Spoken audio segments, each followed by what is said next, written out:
Kumusta mga hunters? Mr. Kilatis po nagbabalik. Bagong tuklas tungkol po sa mga 20 pesos ngayong 2025. Meron po tayong year 2021. Ayan. Meron ding 2019 at 2020. Binukod-bukod ko yan. No? Pare-pareho. Ito pong nakabukod na nag-iisa. Ngayon pa lang sasabihin ko na sa inyo na maaaring ito po ay isang rare. No, year 2020 po ito. Kaya tapusin po ninyo ang video, huwag po kayo mag-i-skip na sa ganoon. Lagi kong sinasabi para inyo pong maiintindihan mula simula hanggang dulo. Okay, year 2020. Ito po ang mga dapat tandaan. Kung gusto nyong mahanap ito, no, dapat titignan niyo ay yung kanyang perfect. No? Perfecto po ang script of legend dapat. Wala kayo dapat makikitang mga lampas dyan o mga lampas kwelo. Wala po dapat ganon kung hahanapin nyo itong 20 pesos na ito. Ito po ang dahilan kaya masasabi kong maaari itong rare, yung kanyang mint mark. Okay? Ang focus natin ay sa mint mark nitong 20 pesos na ito year 2020. Ano po ang inyong napapansin dyan? No? Tingnan niyo yung mint mark. Okay? Yan. Ang napansin ko dito, no, sasabihin ko na, yung kanyang mint mark ay medyo nakataas ng bahagya. No? In short, upper mint mark may hahalin tulad sa 1 peso NGC na variant upper mint mark. Ito po ay kahilong tulad noon eh. No? Sa reverse naman ito, isa pang dahilan na ito rin ay maaaring rare. Yung kanyang nilad, no? May kaliitan eh. Bakit ko nasabing may kaliitan? No? Kung titignan ninyo yung mga dahon na yan, no? Yung nasa taas, sa inner circle, no? Ay itong dahon na ito at yung dahon na yan ay yung distansya niya doon sa inner circle ay medyo mas malayo kumpara doon sa mga common. Nagis ninyo, patutunayan ko po yan kaya meron po tayo dito mga nakabukod. Isa-isahin natin yan. Unahin natin year 2021 ang kanyang comparison. Nakaharap po, ayan yung kanyang mga overs. Ang focus, sabi ko kanina sa mint mark. Itong sa left, 2021. Ayan, zoom natin ang bahagya. Di ba yung mint mark ay halos nakadikit na sa kanyang inner circle? Yan po ay common kumpara dito sa kanan na maaaring rare ay medyo taas ng bahagya. Kaya ito sa ngayon ay tinatawag ko ng 2020 upper mint mark. Magkaiba din yung high mint mark. No? Magkaiba po ang upper at high. Yung high kasi talagang na andun na yun sa itaas eh. Yung malapit sa word na piso. No? Pag sinabing upper, nakataas labang ng bahagya. Tingnan ninyo, mabuti mga ka-hunters. Ngayon, kumuha tayo ng larawan para mas malinaw. Zoom natin ang bahagya. Tingnan niyo nasa left. Ayan, di ba? Halos dumikit na sa inner circle kumpara dito sa upper mint mark na medyo nakataas ng bahagya. Sa ganyang sitwasyon, meron na po tayong pruweba na ito po ay magkaiba. No? Ngayon, kukuha pa tayo ng isa sa year 2020 na kanyang kapareho sa taon. Kapareho ng taon, pareho yung year 2020, mga ka-hunters. Yan, ang focus uli sa kanya mga mint mark. Diba? Ayan. So, ang resulta ay halos kapareho din kanina sa comparison natin sa year 2021. Itong sa kaliwa na 2020 ay halos dikit din yung kanyang mint mark. At ito namang ating nasa kanan, ay talaga naman may pagkakaiba na nakataas ng bahagya. Ngayon, kung i-compare naman natin, tulad na sinasabi ko kanina, yung kanyang mga likod, no?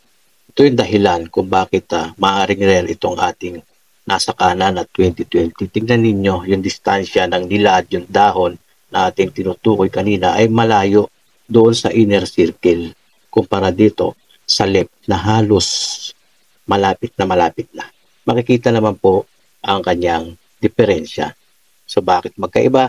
Yan po ay variation or variant. Meron po dahilan kung bakit naging magkaiba ito. Mamaya sasabihin ko ang salarin. Kaya pag-focus, tapusin ang video. Kung maulit ako ng isang video, no, yan, para yung comparison. Kitang-kita naman po dito yung kaliwa ay halos dumikit na sa inner circle kumpara dito sa kanan 2020 na maaaring rare. Ang layo eh. No? Tignan ninyo mabuti. Itong dahon na ito malayo sa inner circle. Kitang-kita naman ang diferensya. Yung distansya. No? At may kaliitan. Kaya po mukhang malayo yan kumpara dito kasi ayan o, kita nyo malapit na ron sa inner circle niya Ito nasa kanan, maliit po ang portrait ng nilad. Yung pagkakagawa po ng die or yung kanyang script. Kaya po nagkaganoon ito. Tulad sabi ko kanina, meron pong salarin kung bakit naging ganyan yan. Ang dahilan, ito, ipalilim natin kung bakit nagkaganoon na maaaring rare ang 2020 na ito. Dahil po dito sa year 2019. Yung ginawa ang 2019, yan po ang kanyang script or yung kanyang legend, no? Sa reverse at sa kanyang obverse.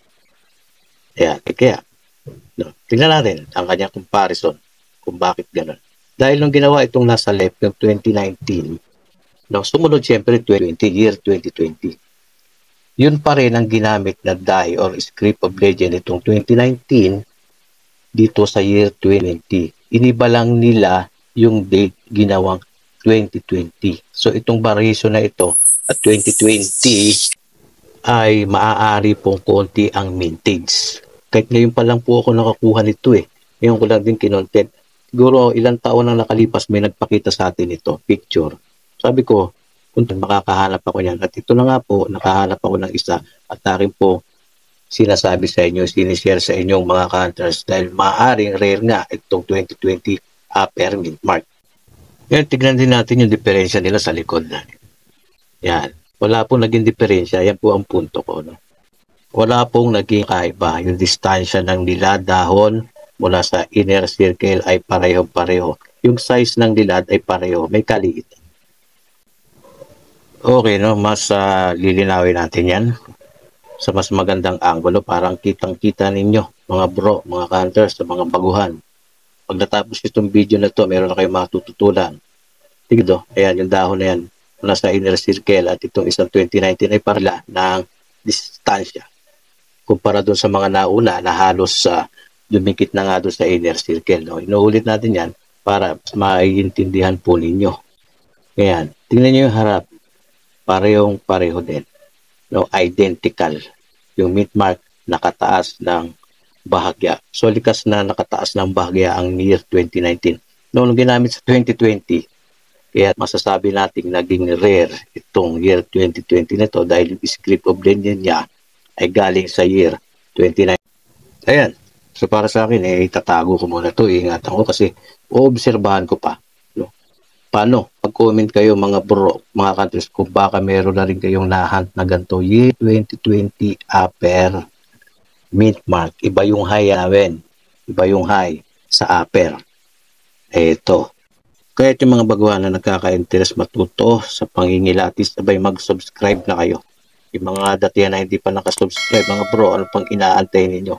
Subscribe and follow kayo dito sa ating book page at ganoon din sa ating YouTube channel. At syempre, wag po ninyong kalilimutang i-share ang ating mga video na ay dumami ang mga coins or coin hunters. Alright, asahan ko ang mga comment. Yan, comment niyo kung meron na rin kayo at kung wala pa, abay, simulan nyo ng mangilatis ulit. Kaya nga nagbabalik, Mr. Kilatis. At siya nga pala, syempre, no, bago natin makakalimutan, no, kung gusto nyo ng prueba, no, meron pong lumista. No, isi-search nyo lang yung mga buwan, hindi pa kasi nila alam yan. Baka isipin nila ito ay di po, no. Numismatics po ang tawag dito. Ito po ang record, no, sinerch sa Google. Numista, no. Yan po ay 20 piso. Kanyang features 2019-2021. Kahit isa-isahin po ninyo yung mga variation na naka-record dito hanggang 2021 ay wala po kayong makikitang upper mint mark. Meron high mint mark pa lang. Ayan, no. Scroll ninyo, no, 2021, mga edge pa lang yan dyan, no. Pero kayo makikita, edge to high mint mark. Wala pang upper mint mark sa year 2020. Meron na po tayong hawak. God bless sa inyong lahat.